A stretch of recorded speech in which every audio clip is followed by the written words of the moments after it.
Alhamdulillah kita ditakdir sama Allah Subhanahu wa taala untuk kembali mengunjungi Habib Abdul Qadir bin Al-Mu'in Rizqaf serta mengkaji daripada kalam-kalam Al-Imam Ibn Athaillah As-Sakandari.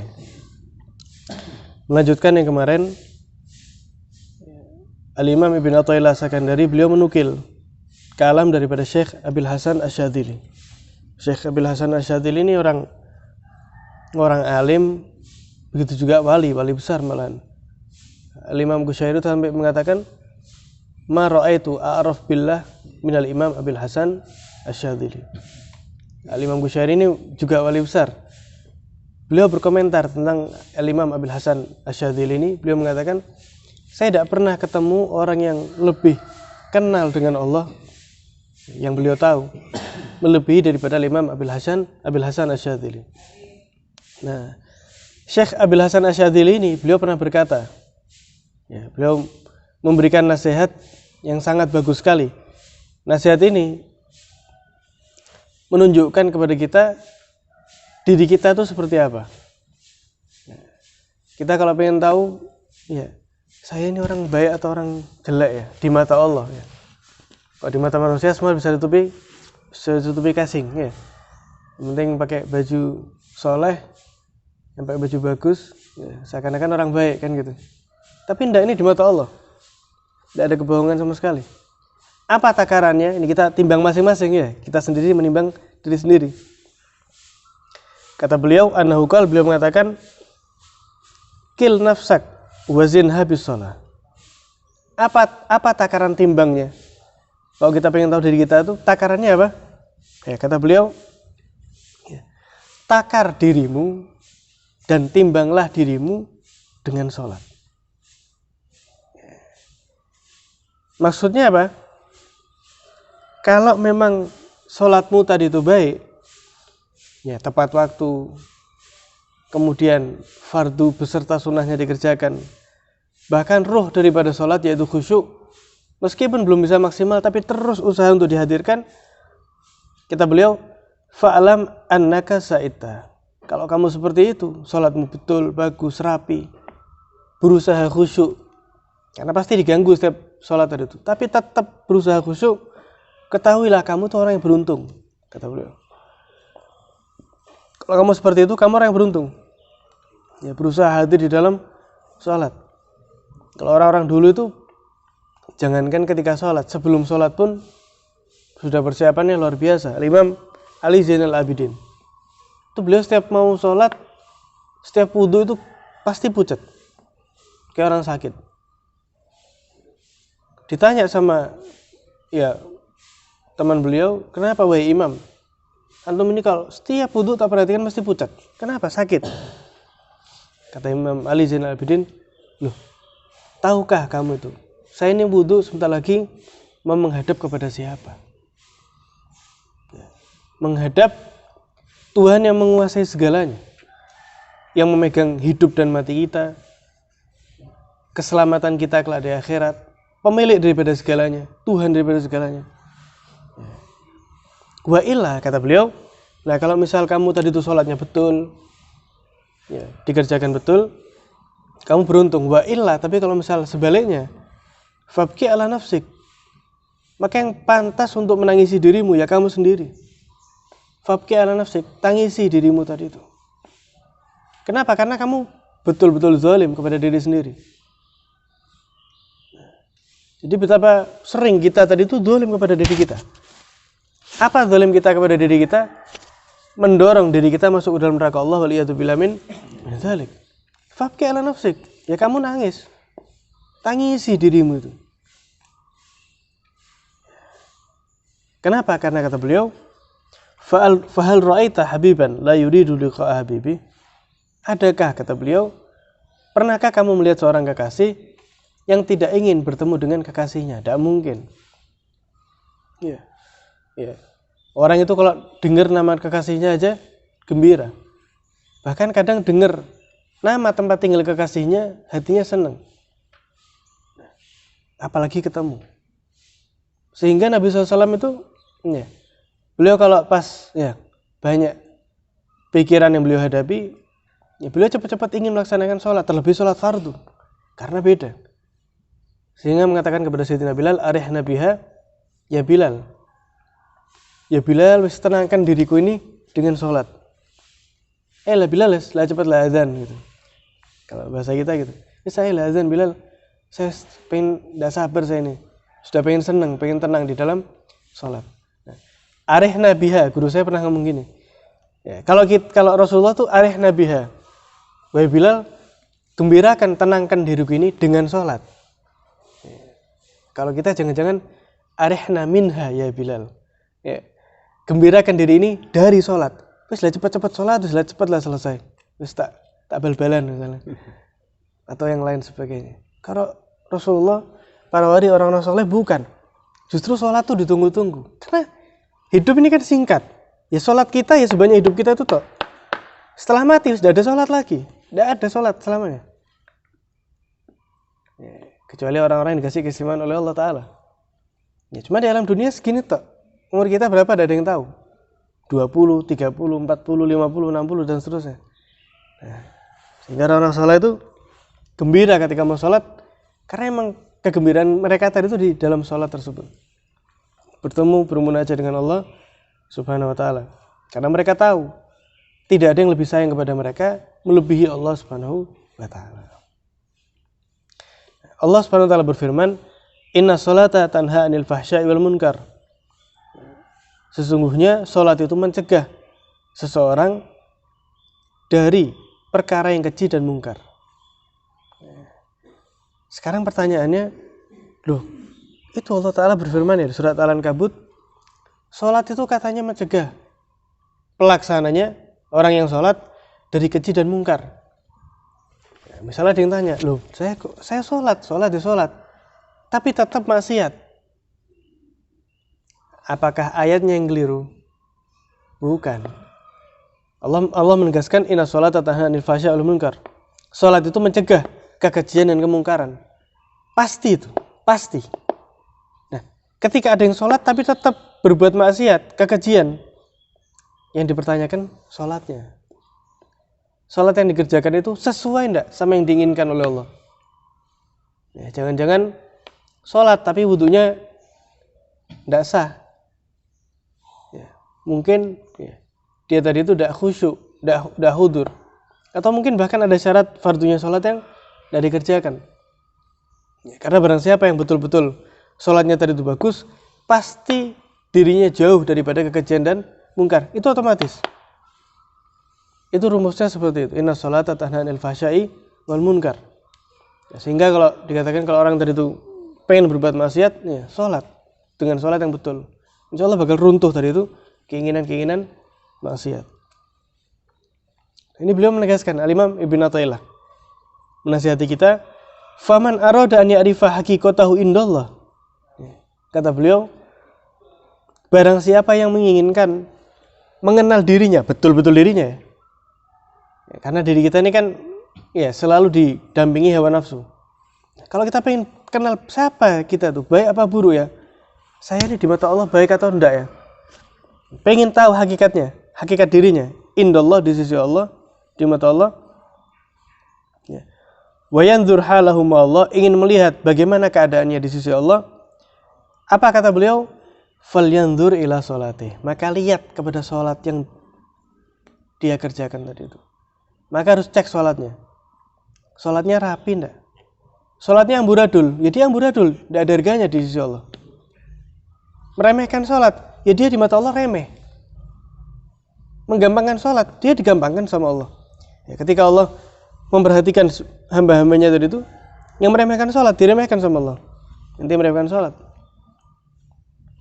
Tapi yang terus menjaga sholat, dijaga sama Allah. Ya, guru saya, Syekh Muhammad bin Ali Baudhan, sampai pernah mengatakan, orang itu kalau sudah selesai sholat, ya, menjaga sholatnya, ya, salam, itu sholatnya itu bilang sama orang tadi itu, hafidhakallah kama hafidhani. Mudah-mudahan kamu dijaga sama Allah, sebagaimana kamu menjaga diriku.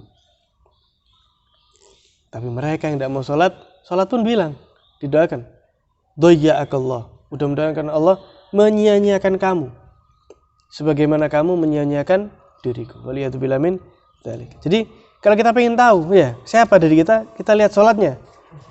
Kita lihat sholatnya, oh saya sedekah banyak misalnya, tapi tidak pernah sholat, hina di mata Allah. Waliyatubillah min dzalik. Kita lihat, kita cek sholat kita, kata beliau, cek falyanzur ila sholati imma bisukuni wal khusyuk.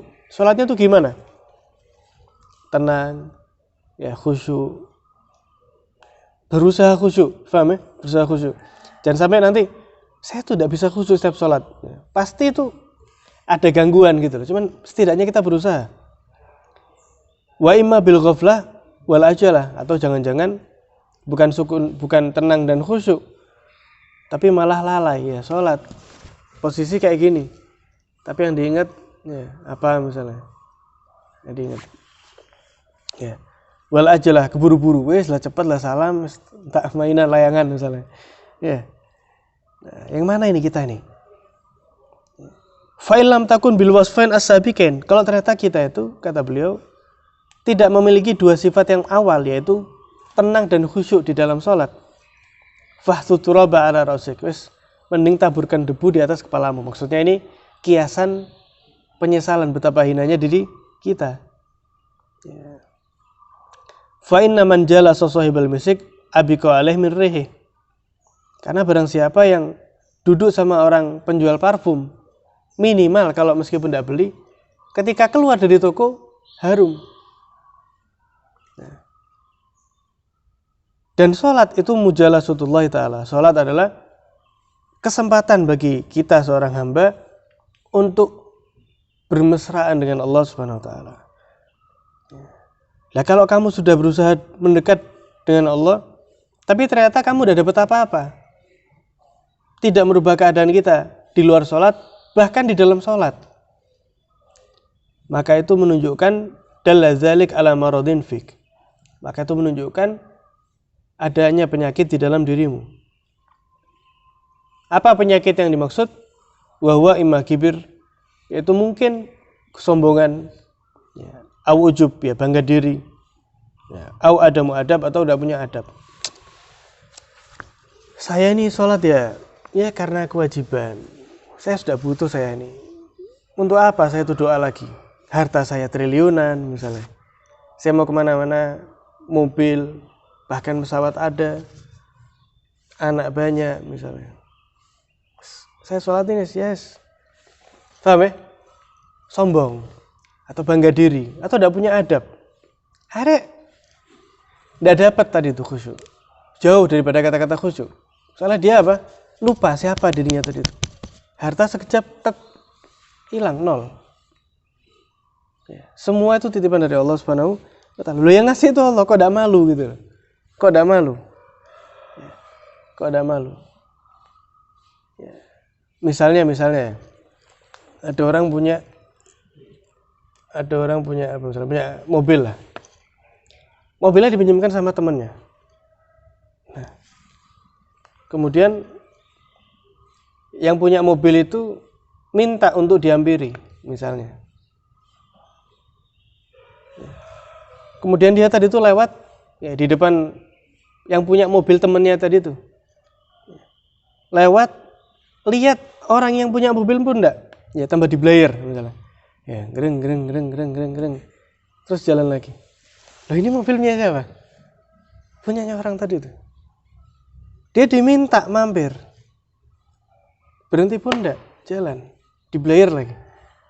Loh, ini kira-kira punya rasa malu enggak? Loh ya apa sih? Ini nih dipinjami mobil, diminta mampir sebentar, masuk. Ini enggak.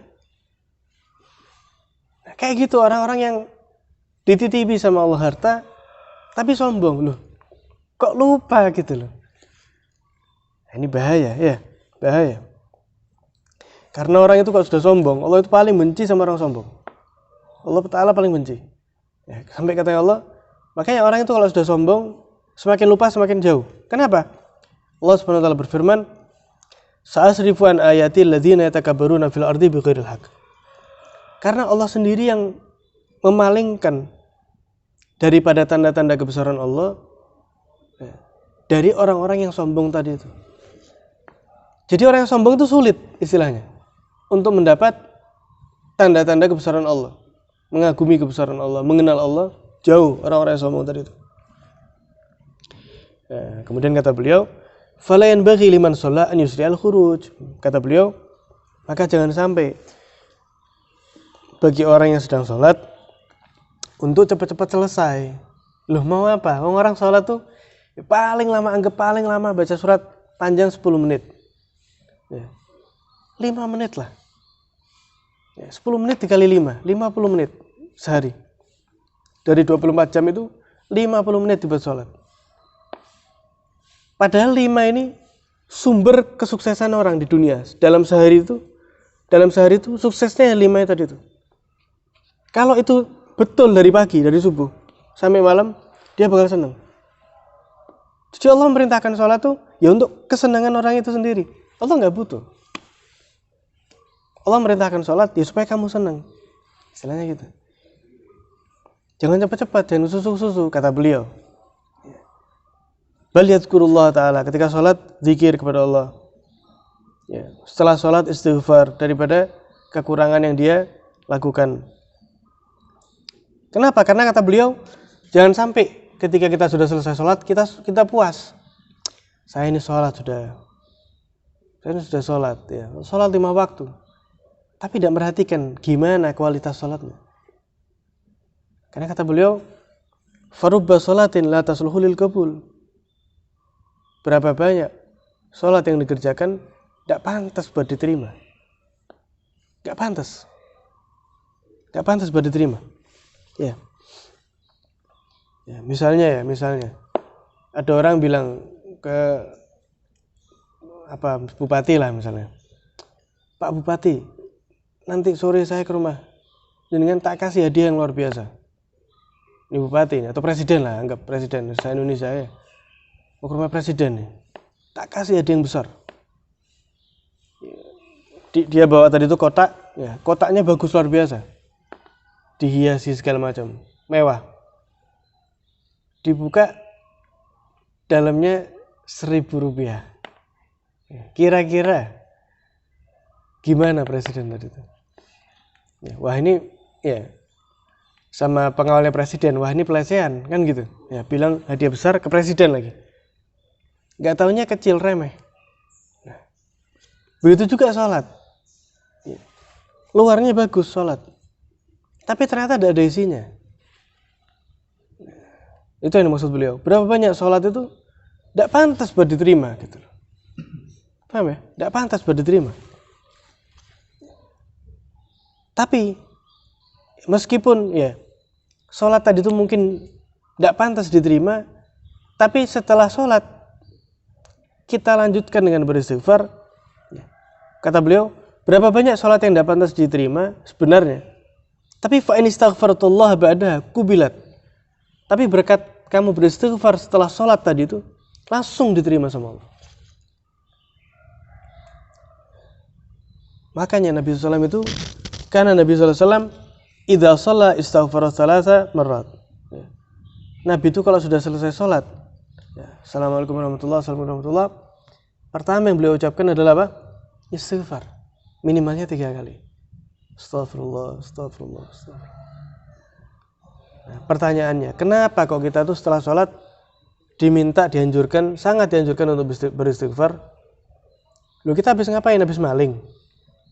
Habis minum minuman keras? Lah, istighfar kenapa? Bukan. Kita beristighfar minta maaf kepada Allah. Ya, kita minta maaf kepada Allah karena mungkin sholat yang kita kerjakan belum persis seperti yang sebagaimana Allah inginkan dari kita. Mudah-mudahan ya sedikit bermanfaat. Subhanakallahumma bihamdika asyhadu an la ilaha illa anta astaghfiruka wa atubu ilaik. Alhamdulillahirabbil alamin. Doa masing-masing.